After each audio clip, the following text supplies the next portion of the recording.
The legend lives on from the Chippewa on down of the big lake they call Gitchagumi.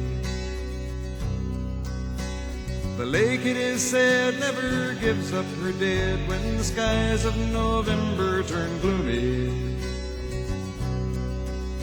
With a load of iron ore, 26,000 tons more than the Edmund Fitzgerald weighed empty. That good ship and true was a bone to be chewed when the gales of November came early. The ship was the pride of the American side, coming back from some mill in Wisconsin.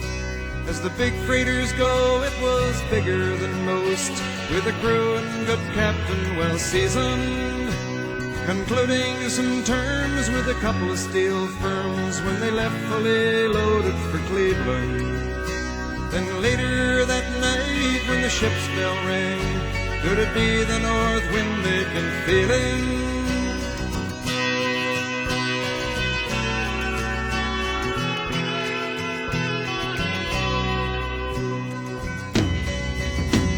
The wind in the wires made a tattletale sound, and the wave broke over the railing. And every man knew, as the captain did too, 'twas the witch of November come stealing. The dawn came late and the breakfast had to wait when the gales of November came slashing. When afternoon came, it was freezing rain in the face of a hurricane west wind.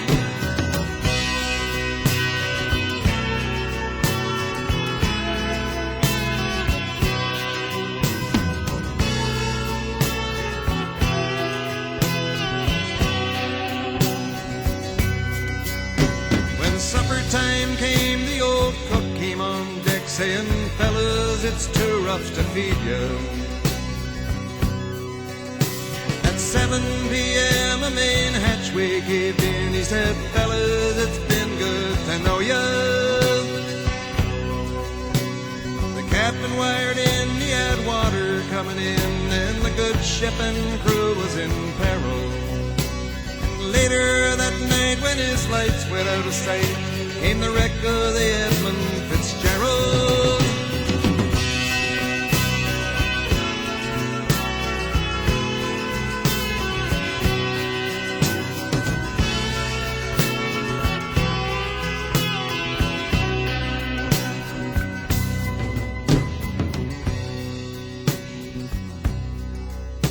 Does anyone know where the love of God goes when the waves turn the minutes to hours? The searchers all say they'd have made Whitefish Bay if they'd put 15 more miles behind her. They might have split up or they might have capsized. They may have broke deep and took water. And all that remains is the faces and the names of the wives and the sons and the daughters.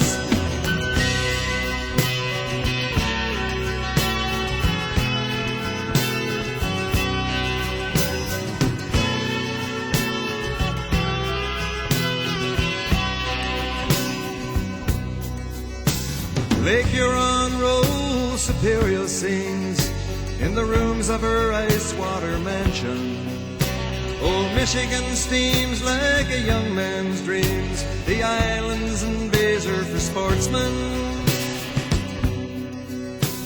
And farther below, Lake Ontario takes in what Lake Erie can send her.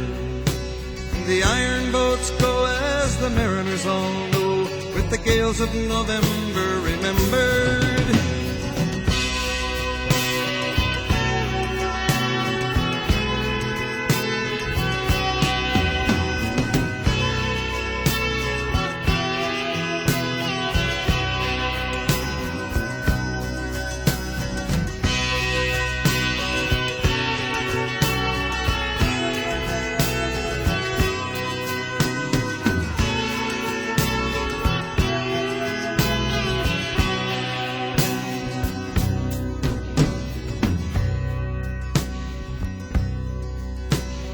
musty old hall in Detroit they prayed in the Maritime Sailors Cathedral.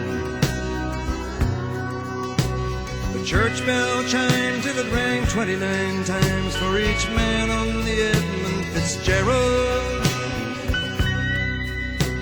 The legend lives on from the Chippewa down of the big lake they call Gitchagumi.